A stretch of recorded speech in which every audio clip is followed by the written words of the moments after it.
What is going on, everybody? It is your boy Tim back with another video, and I got to tell y'all, I am in a super good mood today. And the reason for that is because I'm doing something I love to do. I am hiking in some terrain that I've never hiked in before. Okay, when I pulled up to the trailhead parking lot and I saw, like, in the distance all these cactuses and all this just different vegetation that I have never hiked amongst before, I just got so excited. I mean, look at this, ladies and gentlemen. Look at that, look at that, look at that. That's new for me, okay? And I'm always telling y'all, there's nothing I like better than like my feet touching parts of the earth they've never touched before, and also discovering just new stuff. I've been hiking probably for about an hour now, but I figured it was time to stop, you know, fanboying out over the cactuses and the rocks and the weird bugs that keep coming and flying around me every time I stop and get a drink of water. It was time to actually do some work. So, ladies and gentlemen, we had to relocate to the car in the air conditioning, okay? I'm used to hiking in parts of the country where you can hike all day long. It's not a problem. Down here in Arizona, once it gets about midday, everybody stops hiking. When I pulled in, there probably were like 15 to 20 cars at the trailhead. Now there's 2, including my car. And I see why, because it got hot out there, and I'm not about to, you know, catch a heat stroke and get bit by a rattler while I'm passed out on one of these back Arizona trails. So we're in the car to finish this video. But don't be mad, we do have some good B-roll footage that should keep you entertained.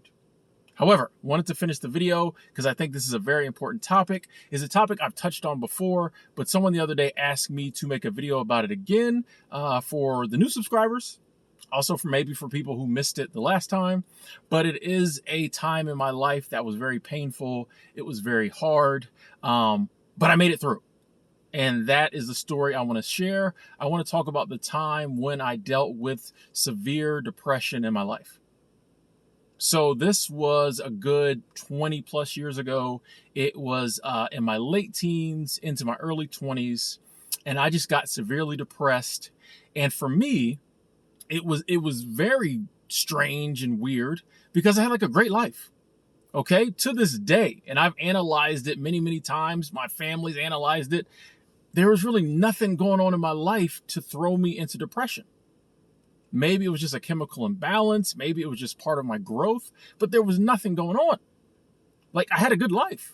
And then just one day, I found myself not enjoying life. And I just found myself getting more and more depressed. And it got to the point where I just no longer had the desire to live. And if you've never been there, this is a very dark place to be because we just naturally have the desire to live. Some days are better than others. Some days we're up, some days we're down. But as humans, we naturally just have like the survival instinct and the desire to live. Sometimes, you know, we want situations to get better.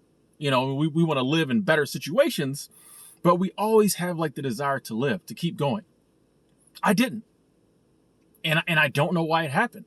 I just found myself being very depressed, and I laid in bed a lot, and I would find myself like yelling at my parents and just being like, why did y'all have me? I didn't ask to be here. Like stuff like that. Just stuff like that. Just, I no longer had the desire to be here. It just, every day was just like, why? Why am I doing this? And then that led to a point where, you know, I'm a very logical person. I was even more logical as a teenager, early 20s. You know, there's a reason Mr. Spock was one of my favorite characters on Star Trek. Very logical. So my logical brain said, Tim, if we don't like being here, let's leave. If you don't have the will to live, what's the alternative? Death. So that led to me being like suicidal. Because it just made sense. Okay, and y'all know me, Tim's always going to do what Tim's going to do. For me, it was just a logical decision. You're not going to scare me with your, God doesn't like suicide, you'll go to hell for eternity, all that type of stuff. Now, my parents were never into believing in hell and all that type of stuff, but still, there was nothing anyone could say to stop me. It was a logical decision. I want to live, I'm going to try dying. And I will admit that in the beginning, I think a lot of the suicide attempts, because there were many, I think they were cries for help. The ones in the beginning, the kind of, smaller ones, I think they were cries for help. As time progressed, though, it stopped being cries for help, and I really was just trying to get up out of here because I did not want to be here, and I realized that, like, if I'm not enjoying being here, that means there's not going to be any happiness. So all that's left is just the pain and suffering. So I'm like, why am I going to stay here and just suffer when I can just leave? Now, in this video, I don't want to get too in-depth into like certain suicide attempts. Let's just say that there were some serious ones. There were some ones that people said I should have been dead. Okay, one I talk about a lot, and it was the last one, was when I tried carbon monoxide poisoning, pulled the car in the garage, put the hose in the tailpipe, put it in the car. Long story short, my dad coming home early saved me. He played a pivotal role in saving my life. But the paramedics in the fire department, they have to come and, air the house out and everything, the garage out, and, go in there with their carbon monoxide indicators or whatever. They said there was enough carbon monoxide in the house to have killed me, let alone in the garage, let alone in the car. So I definitely should have been dead. They were like, we don't know why your son's alive. I tell that story to say your boy was trying to get up out of here. And I'm not mad at myself for trying suicide. I kind of have weird views on this, but like even to this day, you won't ever hear me tell somebody, but you gotta live. Because people tried to tell me that and it did nothing. I didn't want to live. So why are you trying to tell me you have to live? I don't want to. However, the thing that got me to stop attempting suicide was not that I was no longer depressed, but I saw what I did to my parents. Like I said, there was multiple attempts. I put my parents through so much. Between, telling them, why did you have me? I wish I'd never been born. No parent wants to hear that. And then multiple suicide attempts, several different times. I had to, be taken to the hospital. I was Baker acted. Like your boy was trying to get up out of here. So I promised them I would never try suicide again. So I'm not going to hurt my parents that way. I have to stay here and suffer. I ain't going to make them suffer too. So that's why I stopped. But I still was depressed. I still was very depressed. I still did not want to be here. And here's the part of the video where we start talking about how I came up out of it. One of the reasons I don't talk a lot about my depression is because I feel like the way I came up out of it isn't like the answer most people want. Like most people want like an ironclad solution. I did this, I did this, I did this. For me, it was really just time. For me, I just had to deal with the depression and try to make the best of it. And eventually, I came up out of it. Maybe it was a chemical imbalance. Maybe my chemicals shifted. Maybe it's just a phase I had to go through. But eventually, I found myself less and less depressed. And then eventually, I wasn't depressed. Now, I do want to say that my parents did everything they could to help me. I had psychologists. I had psychiatrists. Everything they could to help me. When I was Baker acted, I had to be in the psych ward for about 2 weeks, and be monitored. And they put me through classes. Like I had all the help money could buy. They put me on antidepressants, which really didn't work for me. Some made me too tired. Some made me just behave crazy. The Prozac had me going up in stores and stealing stuff, like stuff I never do. Y'all know me. I don't lie. I don't steal. That's just not me. I was going up in Walmart, filling carts up, walking out the door, going in Home Depot, stealing those big $500 cases of cordless drill. Like I was lost my mind on some of the antidepressants. So eventually I stopped taking them. I will say my psychologist really helped me. And that might I think everybody could use a shrink. I think everybody could use a therapist or a psychologist. I might get one again now just to do it. I'm really thinking about, in 2022, getting me a shrink. I go see twice a month just to have someone to talk to who's invested in my life, but not in my life. My psychologist's name was Dr. Davidson. He never tried to give me pills, anything like that. He just listened. I'll never forget that man's name to the day I die because he listened to me. He cared. Little random stuff I would bring up during a session that had nothing to do with our main talking points. Next week, he'd remember, oh, what about this? What about this? What about that one girl you was going to talk? And that really just was good for me overall. I don't know if that helped cure the depression. Maybe it did. But honestly, I really just think for me, it was time. And I know that's not really an answer a depressed person wants to hear. I know I wouldn't have.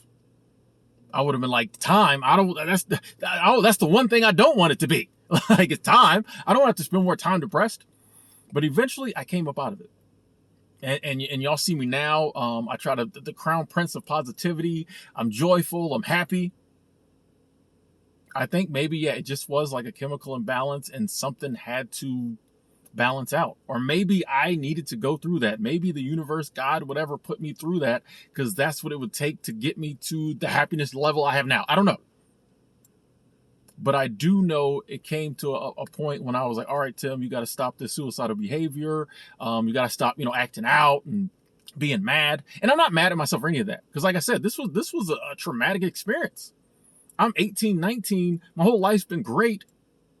I was a bit of a, little negative person when I was younger. But, my life was great for the most part. I was, happy teenage years, But then this happened and it just threw me for a loop. And of course I'm going to, act crazy. This has never happened before. But I eventually got to a point where I told myself, hey, you got to stop with, blaming your parents and trying to kill yourself. You just have to deal with it.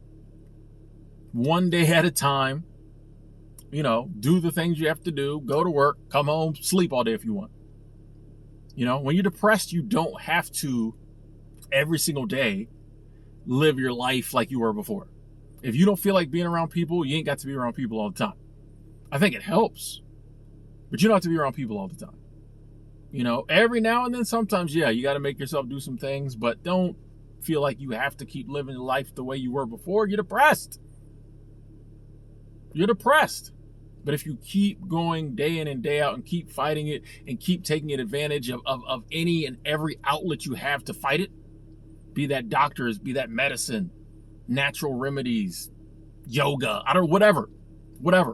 The same thing I say when it comes to like sobriety, exhaust every single resource. Fight it. Fight it. And I know for me, and I hope it's true for everyone, depression is kind of a hard subject to talk on because we're all different why we get depressed. But I hope it's true for everyone that eventually something happens to change it. Eventually something happens and it goes away. You start to see the light at the end of the tunnel. You start, not being as depressed. Just know that like if you keep fighting it, it may seem like there's no hope, there's no joy. And when you're depressed, there's no prospect of it. In regular life, even when you're going through something, a lot of times you're like, oh, if this goes away, I'll get back to being normal me. If this goes away or if this comes into my life, I'll stop being depressed or being, down. When you're depressed, severely depressed, there's no if this comes into or if this goes away. It's just constant. There's no hope. There's no light at the end of the tunnel. There's no tunnel. There ain't even no tunnel. It's just dark. You know what I mean? But if you keep going day in and day out, just doing the things you have to do to get through, the day will come. For most people, I believe, where something changes. A medication kicks in. Something shifts in your brain. There's chemicals up here, all kinds of things going on. You don't know what might shift it. And then snap, boom, you're back. Oh, let's go. But just keep fighting. Hang in there. Anybody who's depressed, I'm telling you, look at me now. I'm always laughing, giggling, joking. I'm the most immature, silly person you know. If you know me at 19, you would not expect to see this Tim in front of you, but I got through it. Help from my family, belief in the divine, the source, a lot of prayer. Got through it. And I'm so blessed that I'm still here. And part of the reason I do enjoy making motivational content and I try to inspire people is because there's a part of me that thinks that like something kept me here when I should have been dead. Something kept me here and I want to pay whatever that was back by helping other people. So we're still here. We're still loving life. We're enjoying life and you can too. Hope this video was helpful. If you have any questions, you want to talk, share your story, I'm here. Comment box below. You can hit me up on social media. But just keep fighting. Talk to y'all later.